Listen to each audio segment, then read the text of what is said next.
Hi everyone, welcome to my channel. I am Ruby Yadav. आज हम पढ़ने वाले हैं क्लास 7 सिविक्स की बुक का चैप्टर 1। इसमें ये वीडियो पार्ट 6 होने वाले हैं। अगर आपने पार्ट 5th तक नहीं देखे हैं तो प्लेलिस्ट में जाकर देख सकते हैं। ठीक है, चलो आज का टॉपिक क्या है? Issues of equalities in the other democratics. ठीक है, डेमोक्रेसी मीन्स क्या होता है? डेमोक्रेसी मतलब पता है ना आपको, जो हमारी गवर्नमेंट होती है, जो हमारी सरकार होती है, वो हमारे द्वारा चुनी गई होती हैं। ठीक है, अब देखो, India is the only democratic country in which there is the inequalities and where the struggle for the equality continues to exist. देखो, हम अभी तक पढ़ते आ रहे थे कि इंडिया में डेमोक्रेटिक है, पर ऐसा शो नहीं होता। बहुत सारे इनइक्वालिटीज़ होते हैं। इनइक्वालिटीज़ के लिए लोग आए पर दिन वो करते रहते हैं, स्ट्रगल करते रहते हैं, मोमेंट लाते रहते हैं, विद्रोह करते रहते हैं। ठीक है, लेकिन ऐसे कुछ नहीं है कि इंडिया में ही हो रहा है ये बात। ठीक है, इंडिया के अलावा भी और सभी जगह जो भी कंट्रीज़ हैं, जो भी डेमोक्रेटिक कंट्री हैं, वहाँ पर भी ये बात होती रहती है। अब देखो आगे, the truth is that is the many democratic country around the world. ठीक है, हमारे वर्ल्ड में जो भी डेमोक्रेटिक कंट्री है उन सब के साथ भी यही होता है। The issues of equalities continue to be a key issues around the continuous struggle वगैरह वगैरह। बहुत सारे क्या होते हैं, उनके साथ भी बहुत सारे स्ट्रगल होते हैं इक्वालिटीज़ को लेके। ठीक है, फॉर एग्जाम्पल, बहुत ध्यान से सुनना, United State of America, the African American whose ancestor were the slaves who were bought over from America Africa. ठीक है, देखो अफ्रीका के जो एंसेस्टर थे उन सबको गुलाम बना लिया था। जो भी अफ्रीकन अमेरिकन है ना, उनके एंसेस्टर थे, उसे अमेरिका में गुलाम बना लिया था, उसे लाया गया था काम करने के लिए। ठीक है, और ला कर भी और उसके साथ वो बताते हैं, अभी जो भी अफ्रीकन अमेरिकन है वो बताते हैं हमारे साथ इक्वली बिहेव नहीं करते, ये सब अनइक्वली बिहेव हमारे साथ करते हैं। ठीक है, ये देखते हैं आगे क्या है कि 1950 की बात है कि वहाँ पे मतलब बोला गया था कि स्ट्रगल हुए थे इक्वालिटीज़ को लेकर। वो सब अफ्रीकन अमेरिकन थे, उन सब ने ये बात कही थी, इस पे दावा किया था कि हाँ, हमें भी राइट मिलना चाहिए, हमें भी हर कुछ का राइट मिलना चाहिए, इक्वलिटी हमारे साथ ट्रीट होनी चाहिए। ठीक है, हमारे साथ इक्वली ट्रीट नहीं करते, हमारे साथ इक्वली ट्रीट होने चाहिए, ये सब बात हुई थी। लेकिन उससे पहले जो भी थे इनके साथ यूनाइटेड स्टेट ऑफ अमेरिका हैं, वो वहाँ पे लॉ बनाया गया था एक। ठीक है, लॉ जो बना था उस लॉ में ये बात कही थी कि इनके साथ अनइक्वली बिहेव कर सकते हैं।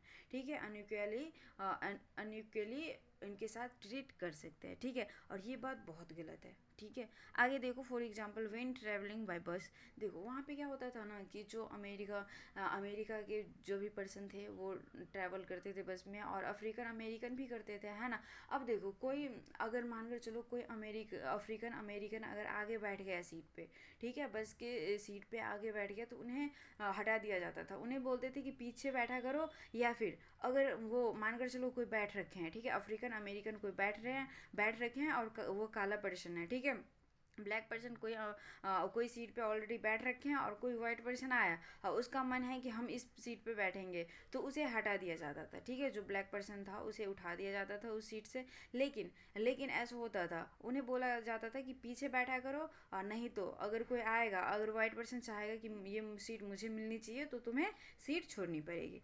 ठीक है, ऐसे कहा जाता था वहाँ पे, ये राइट थे उनके पास कि तुम ऐसे बोल सकते हो। ठीक है, लेकिन एक दिन की बात है, एक इवेंट में रोजा पार्क्स, ये एक औरत थी। ठीक है, ये अफ्रीकन अमेरिकन वुमेन थी, और ये बैठी हुई थी। ठीक है, अपने काम से आ रही थी, बहुत थक गई थी बेचारी, तो सीट पे बैठी हुई थी। वैसे ही बस पे बैठी थी, तो वहाँ पे एक वाइट पर्सन आया। वाइट पर्सन ने बोला कि मुझे ये सीट दे दो, तो उसने मना कर दिया। उसे बहुत गुस्सा आया, उसने मना कर दिया। 1 दिसंबर 1955 की बात है। ठीक है, उसने मना कर दिया, और उसके रिफ्यूज़ल की वजह से वहाँ पे ह्यूज एगी एगिटेशन हो गए इनके अगेंस्ट, जो मूवमेंट हो गए हैं, बहुत सारे विद्रोह हो गए इनके अगेंस्ट। इसने जो रिफ्यूज़ल दे दिया ना, उसके अगेंस्ट बहुत सारे हो गए, बहुत लड़ाई वड़ाई हो गई, मोमेंट वगैरह हो गए।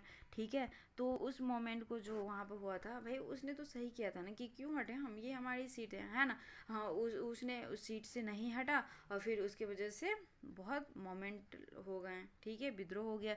तो उस मोमेंट को अमेरिका में सिविल राइट्स मूवमेंट के नाम से जानते हैं। ठीक है, सिविल राइट मूवमेंट के नाम से जानते हैं। The civil right act of 1964 prohibited discrimination on the basis of race, religion, national origin. ठीक है, देखो फिर उसी के बाद, उसी सिविल राइट मूवमेंट के बाद एक एक्ट आया। एक्ट पता है ना आपको क्या होता है? पहले बिल बनता है, अगर गवर्नमेंट राजी हैं तो वो एक्ट बन जाता है।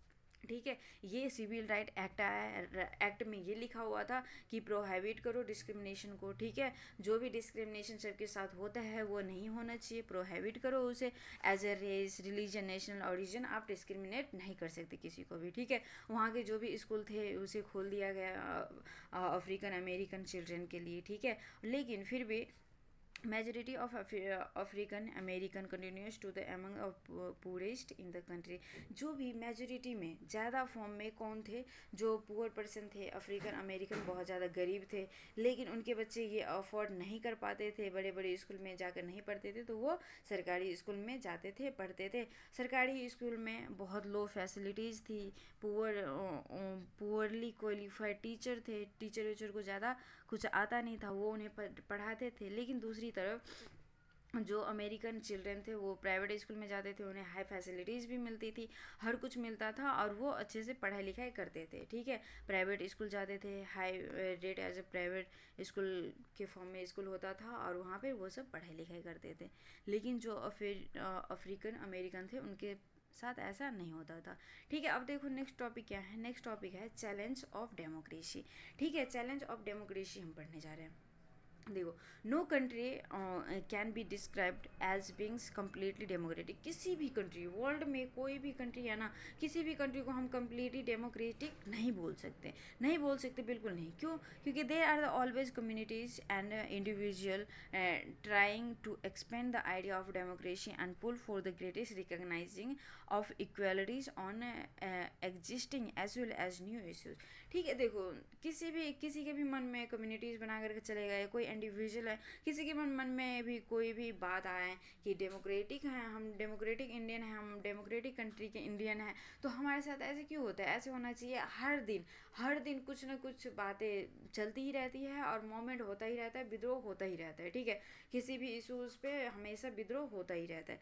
तो ये मतलब हमारे देश के साथ ही नहीं हो रहा है, हर एक देश जो भी डेमोक्रेटिक है ना, सबके साथ ऐसे हो रहा है। कोई किसी को भी ना, कोई भी देश 100% कम्प्लीटली डेमोक्रेटिक नहीं बन सकते, कुछ भी करेंगे ना नहीं बन सकते। तो इसीलिए हमेशा इशूज़ होते रहते हैं, हमेशा मोमेंट वगैरह होते रहते हैं कि जो हमारे जो भी इंडिविजुअल हैं सबकी डिग्निटी मेंटेन होने चाहिए, सबके ऑल पर्सन के साथ इक्वलिटी बिहेव करने चाहिए, इक्वलिटी से ट्रीट करने चाहिए। ठीक है, तो लेकिन ना ऐसा हो नहीं पाता, इसीलिए वो हमेशा इश्यूज चलते रहते हैं। तो आज की वीडियो यहीं तक थी और ये वीडियो ख़त्म है और ये चैप्टर भी लास्ट है, सॉरी चैप्टर भी ख़त्म है। ठीक है, चैप्टर ख़त्म है यहाँ तक। आप सब वीडियो देखना अच्छे से और अच्छे से पढ़ना और हमें बताना कि चैप्टर समझ में आया। अगर चैप्टर समझ में आ गया, वीडियो अच्छी लगी तो लाइक भी कर देना, सब्सक्राइब भी कर देना और आप सब अच्छे से